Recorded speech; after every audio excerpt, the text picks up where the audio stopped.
Nongeye kuguha ikaze kandi we tugiye kubana mwa kino kiganiro. Tugiye kubana mwa kino kiganiro nitwa Taiside Wina nk'ibisanzwe, nayo channel yanyu ni Black Entertainer. Uno munsi nshaka turabire hamwe ibintu bitanu vyaranze amasezerano yabereye i Washington DC hagati y'u Rwanda hamwe n'igihugu ca Congo. Ati none bimeze gute?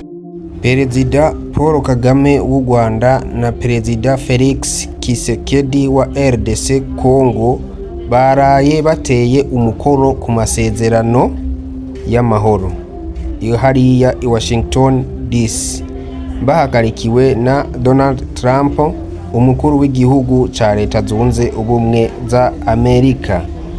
Ngibi ivyo ukwiye kumenya ku masezerano y'u Rwanda hamwe na Congo.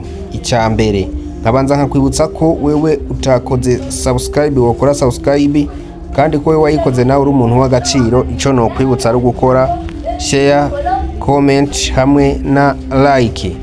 Twagiye rero n'icambere, ndakwibutsa nti aya masezerano si aya mbere atewe ko umukono hagati y'ibi bihugu uko ari bibiri, kuko itarike 30 mu Kakaro mu 2022 Perezida Paul Kagame na Perezida Joseph Kabila bateye umukono ku masezerano nk'ayo nyene y'amahoro neza na neza hariya mu gisagara ca Pretoria muri Afrika y'Epfo, ahagarariwe na Perezida Tembo Mbeki. Inyuma y'imyaka 4 hari intureka mu gihugu ca Congo. Ca kabiri naco, nta tegeko na rimwe ryigeze rishigwaho ko dufate nk'umuntu azorirenga azohanwa. Ishigwa mu ngiro ry'ayo masezerano rizosuzumwa buri uko umwaka utashe mu nama y'abakuru b'ibihugu hamwe n'amareta y'ivyo bihugu. Hama ikigira gatatu, gufuta umugwi FDLR ugwanya leta y'u Rwanda, kandi u Rwanda rufata ko bakoze ihonyabwoko ry'abatutsi muri ico gihugu, hamwe kandi no kwirukana imigwi yose igwanira muri RDC Congo. Icakane, basinyiranira amasezerano ko u Rwanda rugiye gukura ingabo zose zigwanira muri Congo zivuye mu Rwanda. No kuvuga abantu bose bagwana bitwa ko ari abanyarwanda bakagwanira muri Congo basinyaniye amasezerano yuko ari ukubakurayo bakagaruka iwabo mu Rwanda, kandi ivyo byarakozwe. Ati ica gatanu rero kimeze gute? Banze ndakwibutse wowe utarakora subscribe ko ukora subscribe, hama nawe wayikoze nkwibutsa ko uri umuntu w'agaciro, wogira like, comment hamwe na share kugira ngo tuzokomeze kubana no mu bindi biganiro byose by'ubutaha, dukomeze kugira umuryango mugari, umuryango wagutse. Ati rero ica gatanu kimeze gute? Kwiyemeza gukorana mu bijanye n'ubutunzi mu karere k'ibiyaga binini, gufashanya mu gisata c'ubutare, ugutwara abantu n'ibintu n'amagara y'abantu.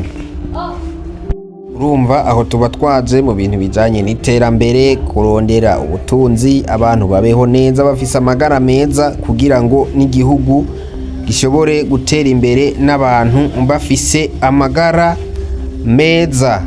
Hama rero icanyuma, nabibutsa ko iruhande y'amasezerano y'amahoro ariho kandi amasezerano yo gukorana mu by'ubutunzi hagati ya Leta Zunze Ubumwe za Amerika n'ibyo bihugu bibiri, kimwe kimwe ukwaco.